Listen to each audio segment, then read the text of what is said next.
Hi, Jeffrey, and hi, Rose. How are you guys doing today? Great. Thanks for having us.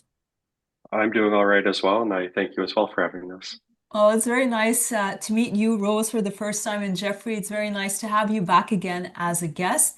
You were my guest on this show not a long time ago, and I did invite you to come back and to talk more about cases. I wasn't expecting it to be that soon, though, because there's one of your cases is right now in the news and in the media. It's a very tragic case. It's the case of Ibrahim Ali that was recently all over the news about the tragic death of this poor inmate who was suffering from mental health problems and who was beaten to death by another inmate who was ultimately found NCR. We're going to talk a little bit about the case, but also, and more importantly, about the implications, what it means about what's going on in the jails, and if anything, there are some proposed solutions to stop this, because this is not the first time that we're dealing with this type of situation. And we know, unfortunately, it's not going to be the last time unless something is done about it. And Rosa, I know that you have a lot of research in this area, and I can't wait to hear what you have to say about that. But let's start with the case, Jeffrey, some background about the case. And you also said that you're going to be talking about the NCR hearing. So just give us that information about the case. Sure. So I, along with colleagues at my firm, have really the privilege of representing the Ali family. Their loved one, their son and sibling, Ibrahim, lost his life as a result of a beating that occurred in the Toronto South Detention Center on the 21st of May in 2024. Ibrahim was beaten by his cellmate. Out of respect for the cellmate, I'm not going to name him. I'm just going to refer to him as the cellmate, and I think the reasons why I say out of respect for him will become clear as I speak further. So we represent the Ali family in civil litigation against the province. It is our contention that these two individuals should have never been put in the same cell together, and that once they were in the same cell, they deserved to be supervised in accordance with the law. And it's our contention that that didn't happen. Because I'm a lawyer, I have a whole bunch of caveats that I have to add. Uh, there has been no finding of liability against the province of Ontario.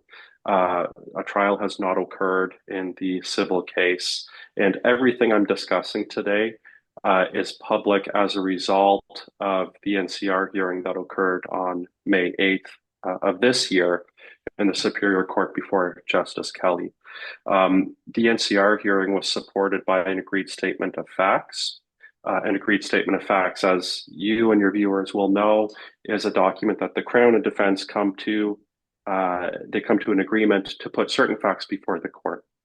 One aspect of the ASF, as it's called in this case, is the caveat that the ASF only applies in the context of the NCR hearing. It does not apply in the context of the civil case or any other case. So when I talk about the ASF, I'm not trying to transpose the facts from the ASF from the criminal case onto the civil case because the ASF explicitly denies that.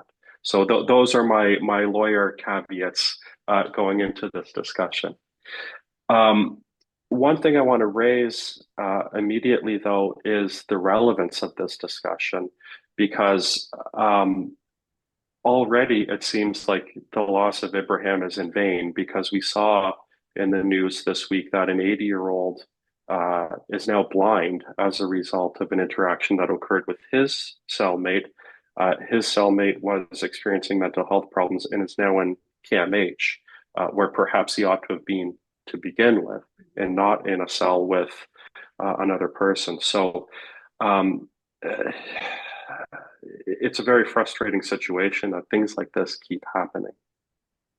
Perhaps now I'll turn to the NCR hearing, uh, but it looks like you had something that you wanted to raise. No, I mean, that's the thing. And that's exactly the problem here is that it keeps on going, and it's very unfortunate that what as tragic as Ibrahim Ali's death is, that we still have more incidents happening. And so that's why it is going to be important to discuss why is this happening and how is there anything that we can do or that can be done to stop that. But uh, I'm happy to hear here now, Jeffrey, what you have to say about the NCR hearing. Certainly. So, again, this is coming from the ASF.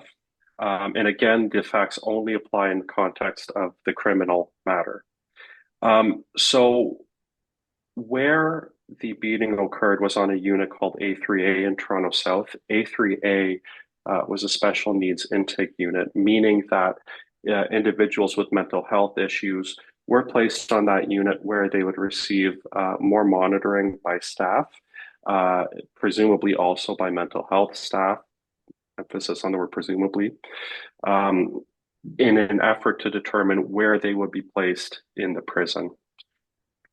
Um, on this range, staff were required to conduct rounds, cell tours, or sorry, range tours every 20 minutes. During those tours, they were obligated to look into each cell and confirm that each prisoner inside the cells were alive and healthy. Um, we know from the ASF that each cell was equipped with an emergency button. So if an emergency was occurring, one of the prisoners could hit the button and that would alert staff to a problem. We know that the system wasn't functioning properly on the 21st of April, 2024.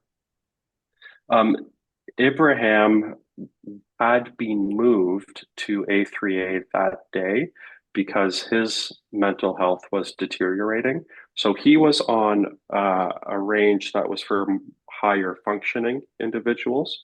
But because his mental health was deteriorating, he was moved to this intake range for reassessment. He was placed into a cell with the individual I'm referring to as his cellmate. His cellmate had uh, psychological symptoms as well. Um, I'm not going to name what those symptoms are out of respect for this individual. What I will say is that one of the psychiatrists testified at his NCR hearing that his symptoms were untreated or undertreated. And if I recall correctly, the psychiatrist specifically said his symptoms were very undertreated.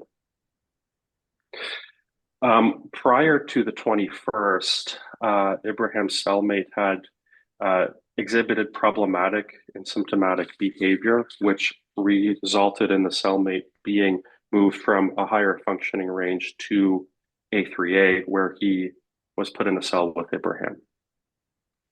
When Ibrahim was moved from the higher functioning range to A3A, force was used to move him. He resisted being moved in a passive way, which resulted in him being forcibly moved to Dragged almost A3A. like we see that on one of the videos, I think. He's being dragged into the cell. That's correct, yes. And as a result of that, he hit his head on the door frame when he arrived at his cell. And that's significant because the ASF says a nurse testified that the nurse who conducted the mental health assessment, or sorry, the assessment of Ibrahim when he arrived, she testified that had she known he had hit his head on the cell door, it was mandatory that he be put on head watch. The significance of that is that someone on head watch must be checked every 10 minutes for their well-being until they're cleared by a doctor. So in this context, Ibrahim, by law, was supposed to be being checked every 10 minutes. Had that happened, it's difficult to understand how the beating that occurred could happen or could have happened for as long as it did, which I'll turn to shortly. Um, throughout the day, there was supposed to be this is not in the ASF. This is in the transcripts from the preliminary inquiry, which are now public documents. Um, what we know from those transcripts is that there were supposed to be three correctional officers on Unit A3A, but that day there were only two. At say 4:30 in the afternoon, one of the two went on his dinner break, which left one on the unit. So between 4:30 and roughly 6 o'clock, there's only one correctional officer on the unit. Between 5:15 and 5:40, Ibrahim was viciously beaten by his cellmate. I don't want to go into too much detail about how he was beaten, but the beating was extensive and culminated in Ibrahim being stripped naked. Throughout this period of the beating, Ibrahim's cellmate pressed the emergency button. The reason he pressed the emergency button is because he did not want to be beating Ibrahim. He wanted the beating to stop, and he wanted staff to intervene. A range walk had occurred before the first time Ibrahim's cellmate pressed the button. By the time the staff member returned to the control desk, he heard from control that the button had been pressed, but he did not return to Ibrahim's cell because he said, I was just there, everything's fine. We know from the ASF that the correctional officer who did the walks did not look in Ibrahim's cell as required and did not discern or did not confirm signs of life. Had he done those things, we may not be having this conversation right now. As a result of, or sorry, around 6 o'clock, the second correctional officer came back onto the unit, did his range walk, looked into the cell, and saw that Ibrahim was in an obvious state of distress. Ibrahim was taken to hospital, and he died on the 29th of April. Now, at the NCR hearing, a colleague of mine and my colleague's name is Sarah Dawson. She's a new lawyer, and unlike me, she has completed her PhD, which I hope to do one day. But Dr. Dawson and I had the honor and privilege and responsibility of reading into the court the victim impact statements on behalf of each of Ibrahim's family members. We described to the court how his parents were in Somalia, how when Ibrahim's siblings learned about his fate, they dropped everything and went to the hospital and found him in quite a horrible state. And then they had to call their parents or get a hold of their parents around the world in Somalia. And the parents had to drop everything and arrange emergency transport to get back to Canada. When they finally did get back to Canada, the worst situation that any parent could go through was awaiting them. They found their son hooked up to machines that were keeping him alive, and they had to make the horrible decision of ending his life, taking him off of those machines. This was really powerful to read in to the court. At one moment in reading the father's statement, I had to tell Her Honor, I'm sorry, I'm a father myself. I need to take a moment. It was a difficult event. I actually spent a fair bit of the hearing kneeling on the floor in the gallery on the benches, beside the benches where they were seated, because I didn't want them to be hearing all of the evidence alone. It was a very, very difficult hearing to be a part of. Um, Nevertheless, an NCR verdict was issued. The reason it was issued is because the psychiatric evidence demonstrated that although the cellmate knew what he was doing was wrong, he couldn't appreciate the moral aspect of his conduct. He knew that he was beating Ibrahim, but he believed that Ibrahim represented a threat to him uh, as well as his family, and that if he didn't act on the threat, uh, then Ibrahim was going to, quote, blow him up from the inside.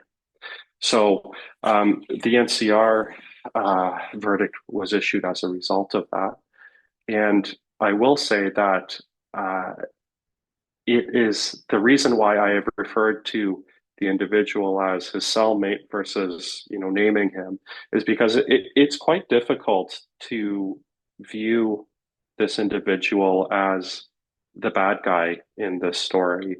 It's difficult to say that he's it's just difficult to talk about and to understand how we should think about this individual because on the one hand, yes, he took my client's family's loved one away from them. On the other hand, he never should have had that opportunity to do that. So it's difficult to see him as someone who is really and truly responsible for uh, Ibrahim's loss. And I think, Jeffrey, that's what the NCR verdict actually reflects. It's his inability to fully appreciate the nature of his acts, as awful as they are. Uh, that's exactly what an NCR verdict does, is that it recognizes that he doesn't really have the full capacity to really understand the wrongfulness of or like the nature of what he's doing. But I do want to ask you though, I think legally it is fair in the circumstances that there was a finding of NCR, but from the family's perspective, was that satisfying though? I mean, does that give the family closure? No, they're never going to have closure. They're never going to have closure. Um, I think the civil case will be part of that closure. Yeah. I'm not going to say any more about the civil case, but we can't bring Abraham back. They'll never have their brother back. They'll never have their son back. And the last thing I want to say about the cellmate is that he has to live with this too. It's not just Abraham's family that is grieving here. It's a community grieves when something like this happens. And to that end, uh, the cellmate's defense lawyer, and they're fantastic lawyers, it's Megan Andrews and Karen Symes out of Toronto. They told me after the NCR hearing that the cellmate's mother and sister had wanted to hug my client's family. Um, so everyone's suffering as a result of this. And why did this happen? Why was this allowed to happen? Well, one thing I also did want to mention regarding the cellmate, um, in addition, well, I mean, he obviously was dealing, he had his own share of mental health problems, but he was also more violent than Mr. Ali, right? Like, I think, if I'm not mistaken, from what I understood from reading in the news, that he was facing violent charges or he has a history of violence, which was not the case of Mr. Ali, who was there for, I think, shoplifting or for theft charges. So that's also another problematic thing. It's when inmates are put together. I mean, we're putting someone who is allegedly violent or who has a history of violence with someone who, and I don't know the history of Mr. Ali, but it doesn't seem from my understanding that he had a history necessarily of violence, but you know more, maybe if you can correct me on that. I mean, that's my understanding as well. And again, why were they put in the same cell together? It's baffling. And this is actually, Jeffrey, a point that you raised in the previous interview that we had together, that that is one of the problems that happen in the context of the jails, is that it seems like the pairing, like the people who are put together in the same cells, sometimes shouldn't have been together in the first place. You did mention that, and that's why, as I was reading this, I thought that this case clearly portrays that and exemplifies what you were saying. But why is this happening though? Why are we having these inmates being put together when they shouldn't be there? What caused that situation? Well, a big problem at Toronto South is overcrowding. And I Mhm. shouldn't say just at Toronto South, Yeah. big Yeah, problem throughout it's Ontario, everywhere. probably across the country Yeah. is overcrowding. But um, two factors that played in to this situation, which we can now engage Dr. Ricciardelli on. Uh, Ibrahim's circumstances occurred in the midst of a lockdown. Mhm. Um, and so the reason why I thought we could have a more enriched conversation with Dr. Ricciardelli is because, as lawyers, we're engaged in an adversarial position, and it's our job as advocates to be the voices for the people who have to endure systemic problems like lockdowns. And so when we do a sentencing, we will requisition a lockdown summary, and invariably on the lockdown summary, we will see, reason for lockdown, staff shortages. But it occurs to me that as defense lawyers or as prison lawyers, we don't really think about what is going on the other side.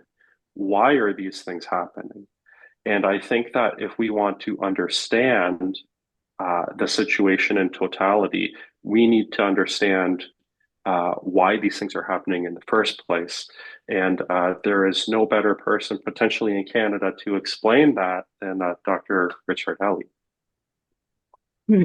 Thanks, Jeff. Very nice introduction there. I think there's a couple things. I think there's a lot to say about staffing, and we will talk about that. But I want to just draw your attention to classification because you mentioned, and Maya had asked, why were they in a cell together?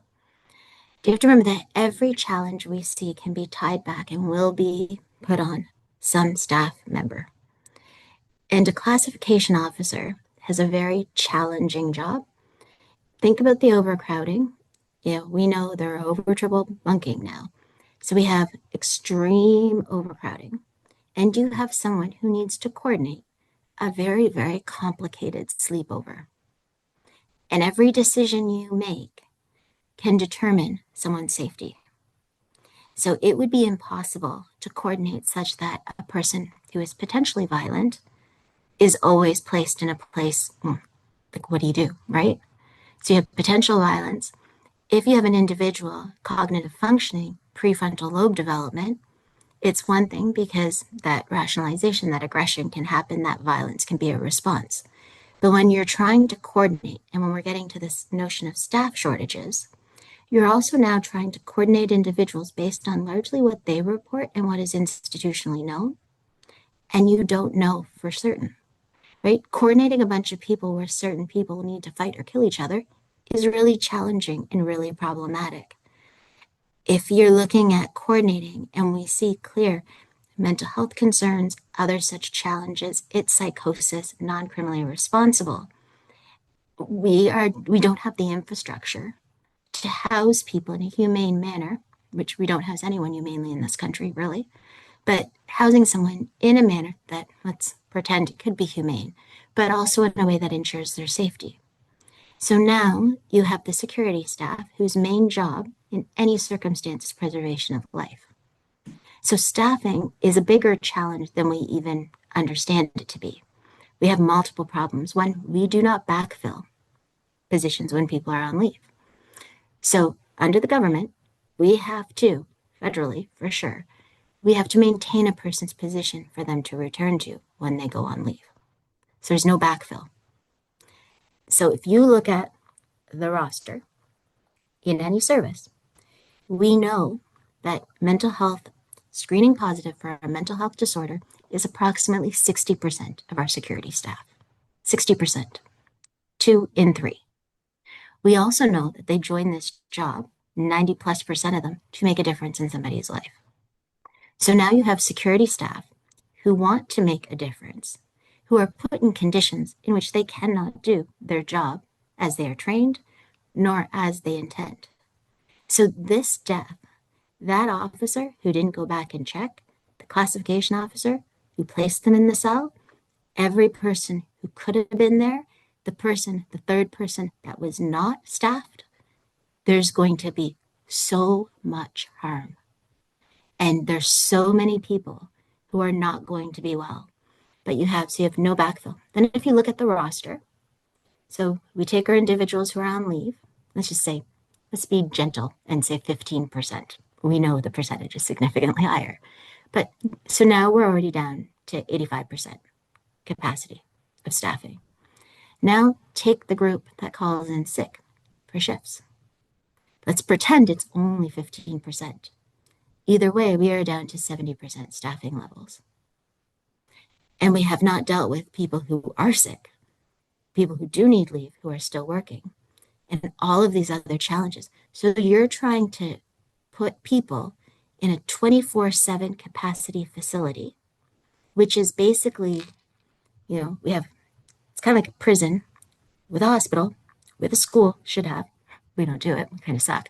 But all of these things need to be going on. That takes a lot of staffing to have safety and preservation of life. So now we have reduced it tremendously. If you don't have staffing, it's one thing. You need more eyes to see things. What do we see across our facilities? Federally, provincially, territorially? Death.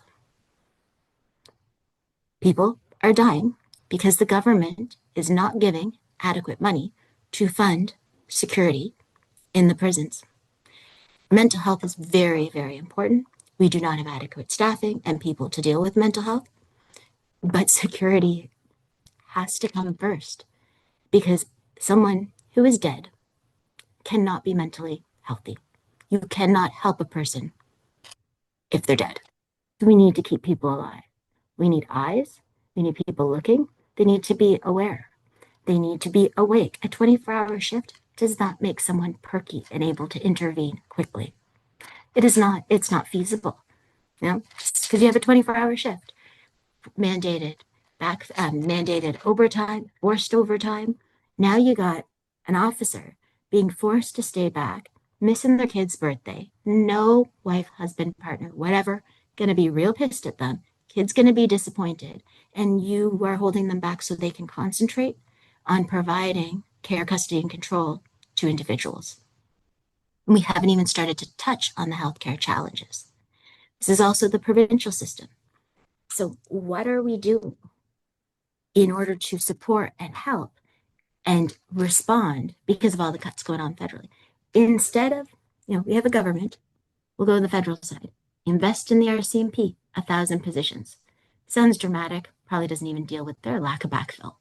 Now you take Coast Guard and put it under defense, so it looks like we have a bigger army. Okay, sure. Military, whatever. But you have all these positions. If you have, invest in our armed forces.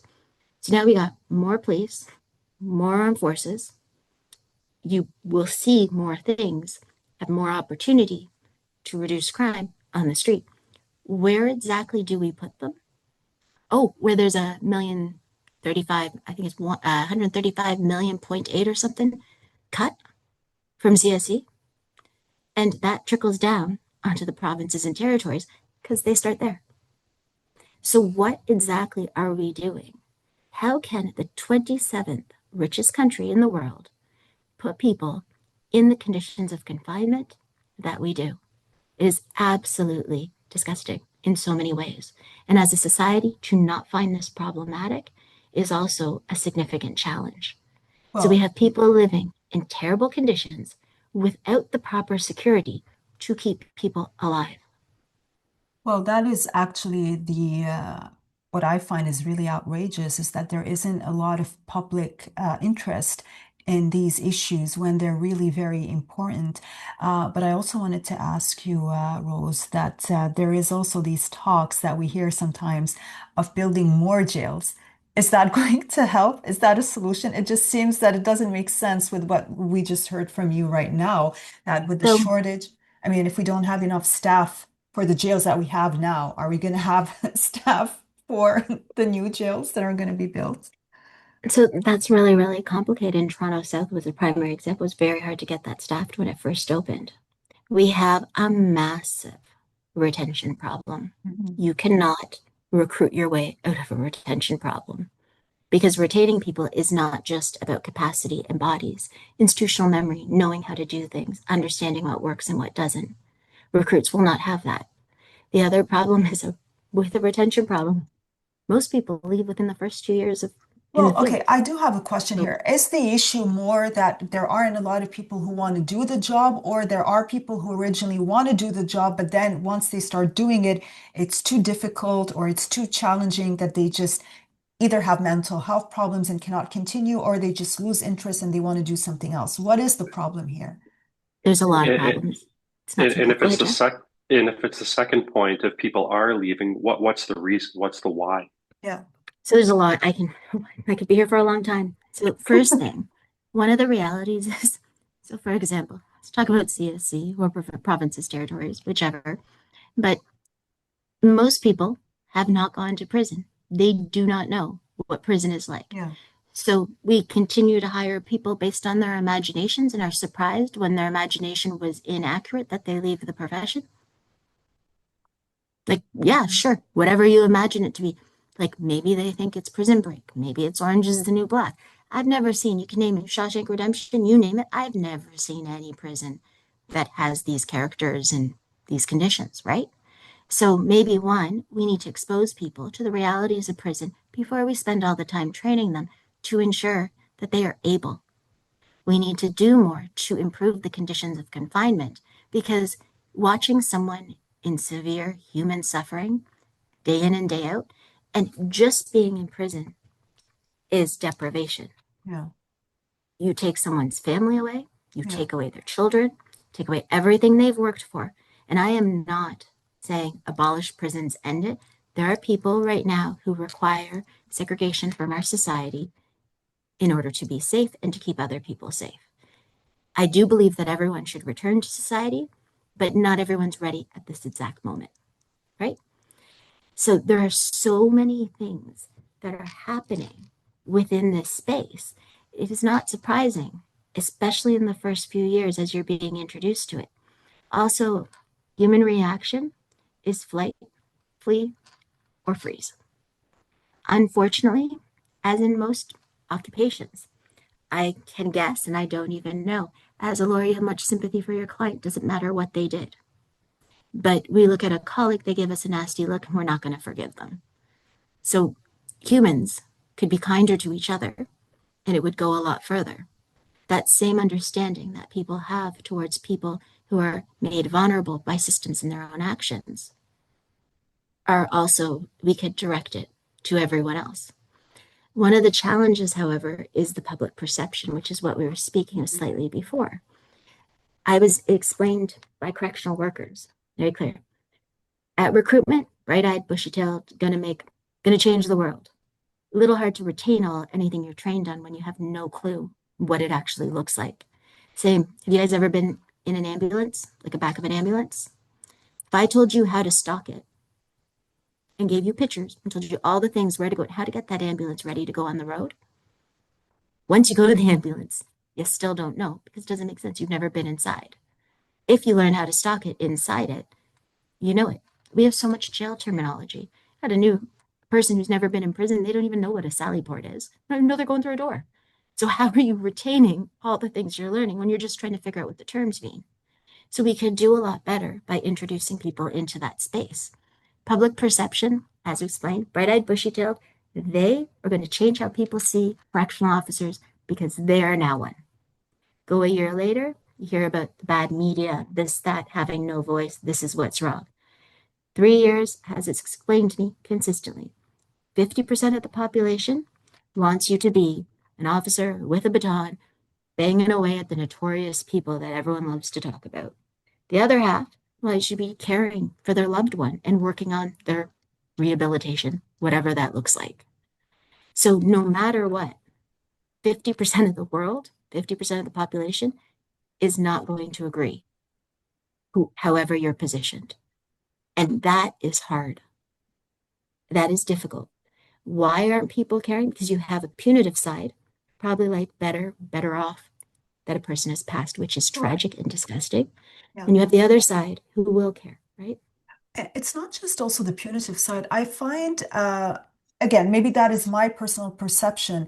No, I I feel meant like the punitive perception people have. yes, What they want to see. but that's the thing. I feel sometimes from the reactions that I hear sometimes or that I read when I'm reading about articles that relate to criminal law and to people who are accused of crimes, there seems to be this presumption of guilt right away in people's minds. And I just don't understand why we have that when it's in our Constitution. The presumption of innocence is in the Constitution, but it seems like sometimes in the public there is immediately this presumption of guilt right away, and which is also maybe contributing to this feeling of, well, we have to be punitive towards these people and treat them badly because they're already criminals. Like we're already passing a judgment on them, even though they're still at the remand stage. And actually, in this case, I think both inmates were still waiting for their trials. They weren't even found guilty or convicted of anything. And yet they were already treated and perceived as criminals. And maybe for a lot of people, it's like, well, two criminals, one killed the other.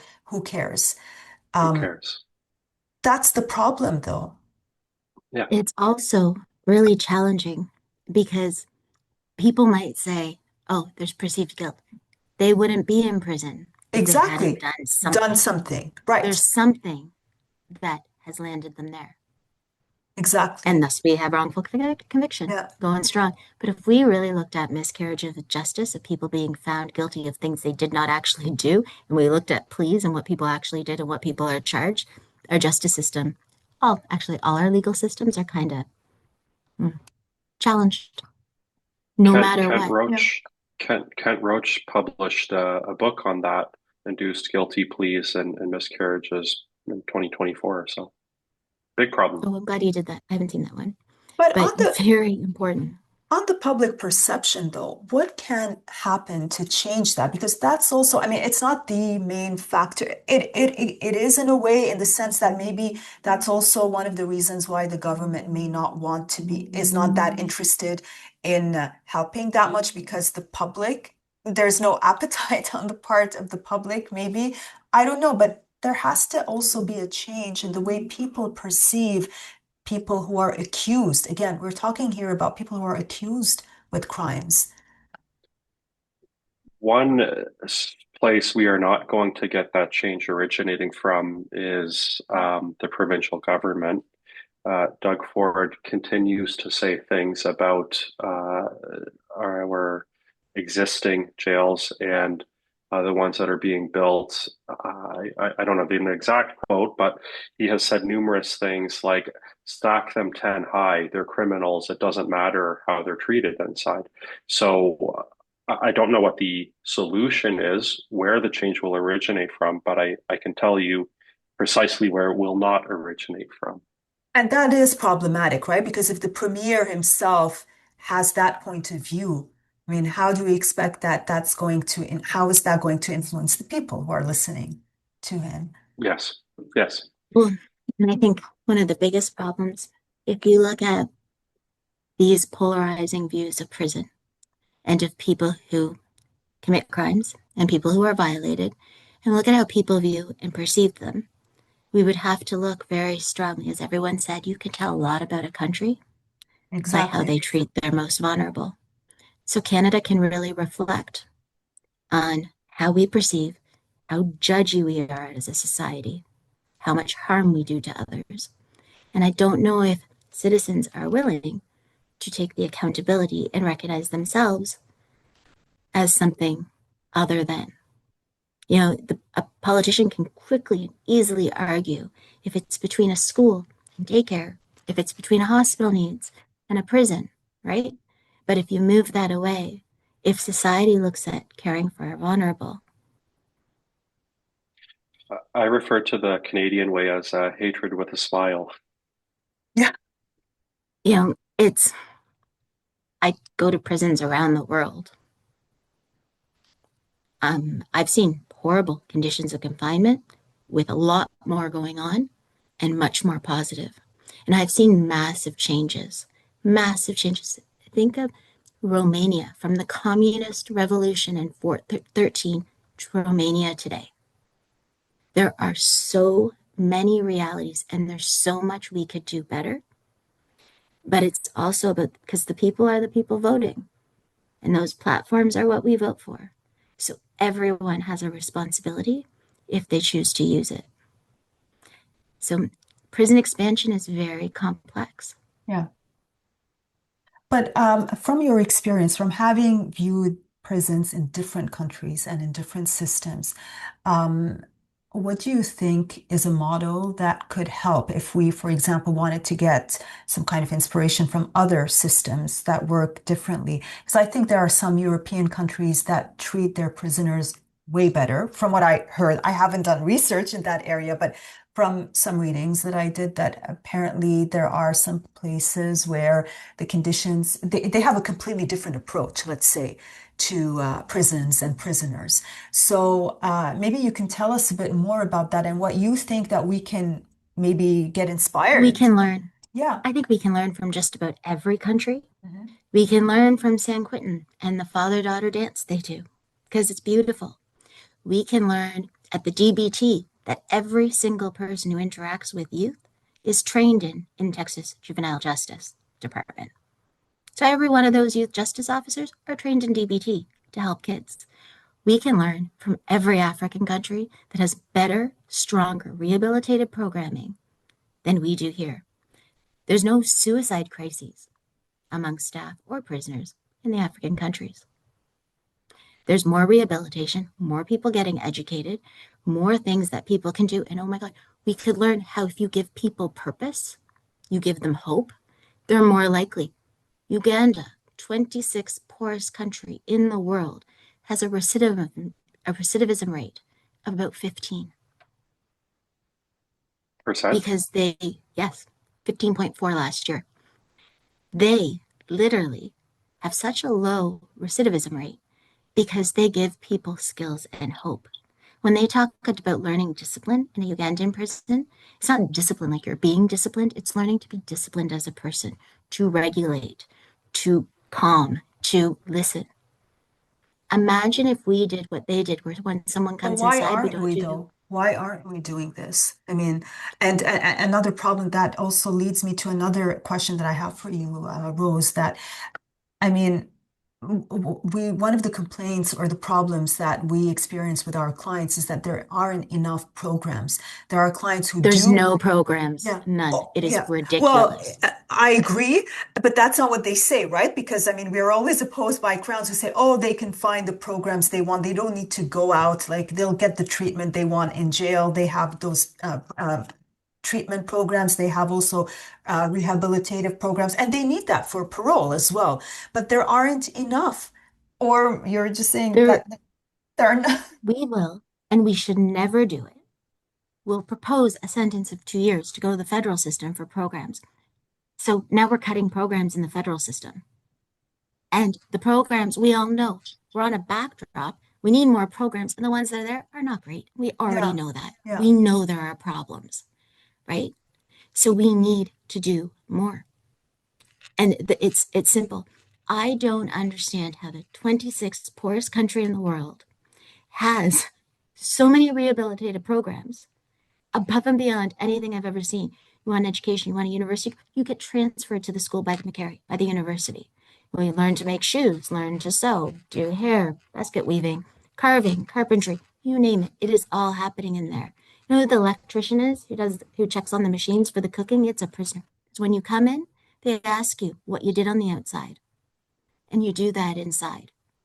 But They how's have the more mental health supports because you got prisoners who But are trained in mental health how's the providing it. public perception in those countries when it comes to prisoners? Like, do they value or do they like look at them differently than we do here? Because what we're seeing here, unfortunately, is that there isn't really much of an interest or care to these issues. Like when it comes to prisoners and inmates and people in custody, is there more respect in other countries and that's why we So give them more I will priority? say there is fear. People are scared of prisoners. They're scared of what a person Yeah. does, capable, or what they think a person's capable. There is still fear.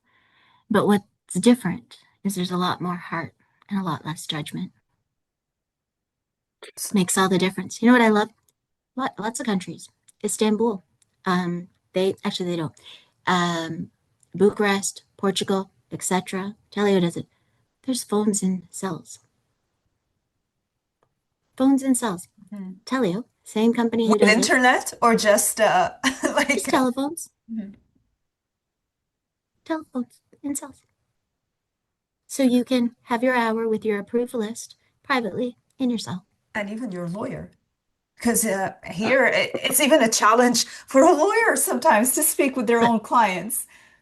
other than CSC and Quebec, we have the same person contracting, same company contracting our provinces and territories. They would love to put phones in cells. It makes a huge difference. Cell phones is contraband, way, way down, right? Way down. Mhm. Fights over phones. How many people here have you seen shanked because they were on a phone, right? Mhm. So many things are eliminated. We don't do it. Canada once was leading. Canada is failing our people Mhm. because everyone is an accident, a secret, or an intention for ending up criminalized. One point that I wanted to return to is what we were discussing about sentencing. Maya, you said that it's taken as a given that programming will occur during a sentence. Crowns say uh, part of the reason why we're sending someone to prison for this sentence is so that they get rehabilitation. Yeah. Well, a really simple thing that we could do is stop taking that as a given. Yeah. Have as part of sentencing a rehabilitative plan um, formulated at that moment in time rather than after it. To me, that would allow for a more thoughtful sentence that actually takes rehabilitation seriously and would help on the back end when the person gets out in terms of having better skills. But we don't do that. And it seems like something that's very simple that could be done. And part of that plan has to be some time to, if you're dealing with to get over an addiction, to get clean, which is the most inhumane way to get clean I can think of. And then maybe give people some time to figure out who they are, to deal with the emotions of what they have done, some time to figure out what's going to go on in life, and then look at programming that makes sense for that person's need. And maybe we can think of different ways that people can have purpose even inside. Mhm. And if those programs don't exist, then we need to think about what we are actually doing with this person when we say, okay, you're getting a sentence of, 6 months or 6 years or whatever. If the help they need doesn't exist, why are we doing this? Well, and it's also like, why don't we just, for a second, give an incarcerated person a little bit of respect as a full human? So in Uganda, the schools, the principal is a prisoner. The vice principals, prisoners. The teachers, there's one staff head teacher. We can't, I guess, once you become criminalized, even if you're on remand and haven't been found guilty, you can't function and do anything productive. Like, we just don't respect people. We are Yeah. judgy as a country. It's gross. I mean, said more professionally, it's remarkable. No, So it's challenging. And then imagine having to work and watch that every day. People just sitting there. well, and we certainly don't want another Ibrahim Ali case, although it seems like it's still ongoing. We're still going to have that, but we don't want that, especially as indicated earlier, that he was still he was there, he was on remand, in the remand stage. He wasn't even found guilty of anything yet. And the punishment he ended up having is more severe than what I'm sure than what he would have received had he been sentenced, if ultimately he was going to be sentenced. I mean, who knows what was going to happen with his case, but I don't think death was prescribed, was going to be We prescribed. don't do capital punishment, No. so he would never So get what that. the punishment he ended up getting is worse than whatever punishment he was going to get. And that's not the purpose, I think, my understanding of jail. Deterrence doesn't work. Right, right. We It's know not that. over punishment. But what can we do as lawyers for that? I mean, something has to happen. I mean, it's good that we're having these conversations, but what can us lawyers do to help? Because it's really outrageous when we keep reading about these stories. So go ahead. Well, my thing is not, not just when someone is injured, and I mean certainly not when someone's killed because Ibrahim can't be sentenced now, but for everyone going from bail through sentencing, I think that defense lawyers need to have a much better understanding of what the imprisonment and remand has been like to explain to the court just how bad it has been. Because what I find is that, we talk about lockdowns, we talk about bunking, we might talk about a couple other things, but that's really the extent of the conversation. And there's so much more that we could be putting in front of the court to help the court understand what the experience has been like. Like what though, Jeffrey? Other than, like the jail like what else can we put before the courts? So it's not really my place to say. What I think we need to do as defense lawyers is really sit down with our clients, which is hard to do to begin Yeah. with, and say, have a conversation, interview them, and say, what has life been like here? Not even on a day-to-day basis, but like every hour on an what is every single day like for you here? Not just the big stuff like triple bunking and Yeah. and lockdowns, but how have you experienced life here? A good starting point is the Mandela rules. Go through the Mandela rules and look at whether these very basic needs have been met. So to build on that, I think very important to look at it, shed light on it, have people understand the conditions of confinement, understand the realities, have people reflect on where we place people and how inhumane it is, how we treat them, how we perceive them, how we make reentry very hard. But I know we're running out of time. I just want to put out there that as much as it's important to do a lot, as a lawyer, you know the details of cases. You read it, you see it, you look at it all.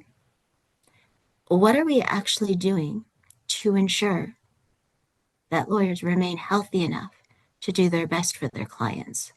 And I don't know if that area has been touched on, but if you think of like safeguard, an officer who works in internet child exploitation will get a safeguard program, a mandatory assessment to make sure they're okay. Could be even every 6 months.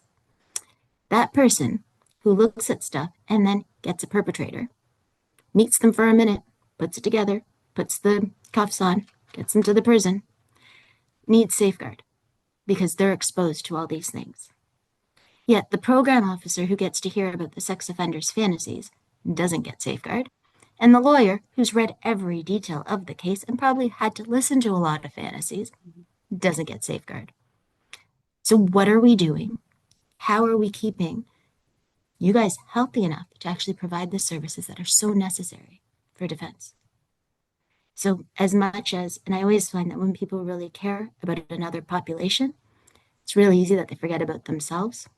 So, I think that's a really important thought about what do you have? What supports do you have? And it's not just for the lawyer.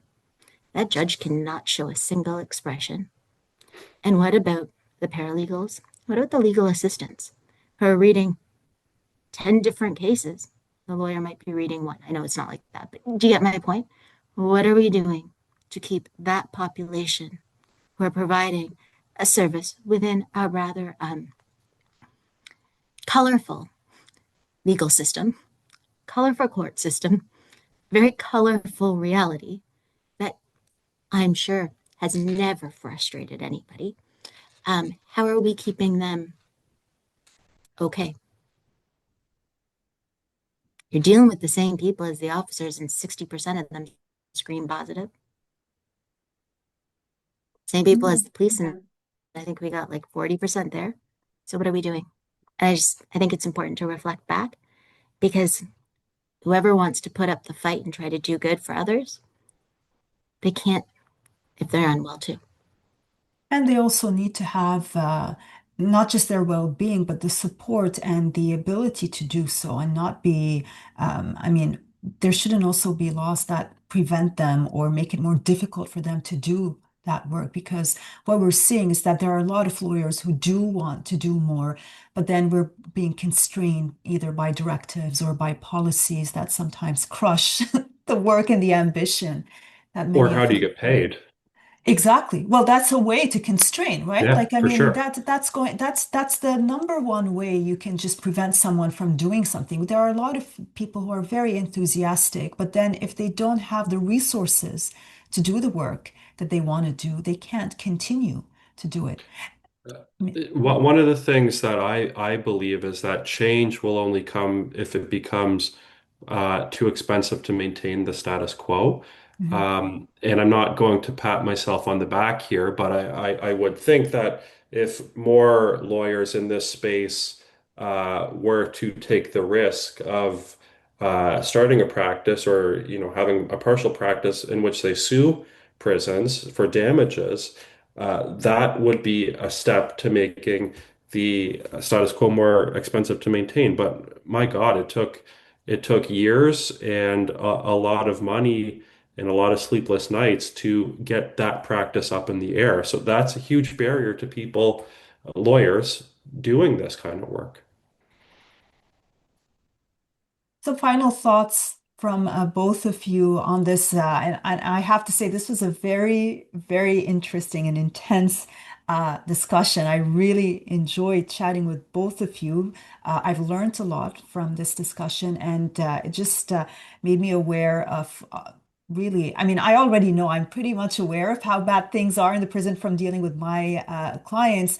But also talking to you, Jeffrey, dealing with this case, and to you, Rose, from your experience, especially from comparing to other systems in other countries, it just made me realize how bad things are here in Canada, unfortunately. But some final thoughts that you would like to leave the audience with.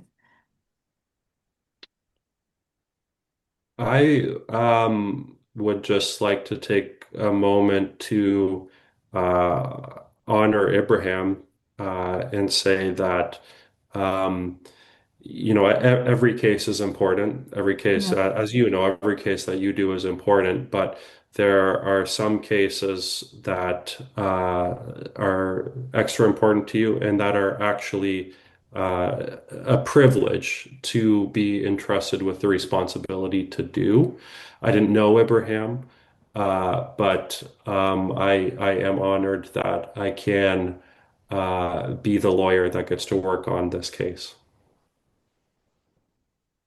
And you, And I Rose. think that is Yeah. really important. The Yeah. only thing I can say is honestly, and this goes to both of you guys, make sure people are taking care of themselves too, because it's a really big fight. And honestly, I just wish people could be a bit kinder to each other And that's really needed, I think, not just in our field, to be honest, but in general. There isn't much everywhere. kindness in the world right now. It would be nice to have a little bit more of it. I totally agree with that. And it's free. Just be It's kind. true. Don't It is. assume everything's about you. Don't Yeah, assume, just be kind. that's true. Well, I want to thank you, both of you, for taking the time. And I know, Jeffrey, you were sick. So it's really like I really appreciate that you took the time to be here for this discussion. Rose, you were teaching, you were having a very busy day. So it's really very nice though that I got to chat with you and to have this really important discussion. So thank you so much for your time, and hopefully I'll have you again to talk more about that. Jeffrey, I don't know, maybe there's another big case that's coming up soon, and we'll talk more about this, and maybe things hopefully will get better. You never know. We'll have to be optimistic. You Indeed. have to. Can't give up hope. Yes, I agree. It was an absolute pleasure, and thank you for your time. Yeah. Thank you Thank for you. having me. A Thank you. pleasure. It was my pleasure.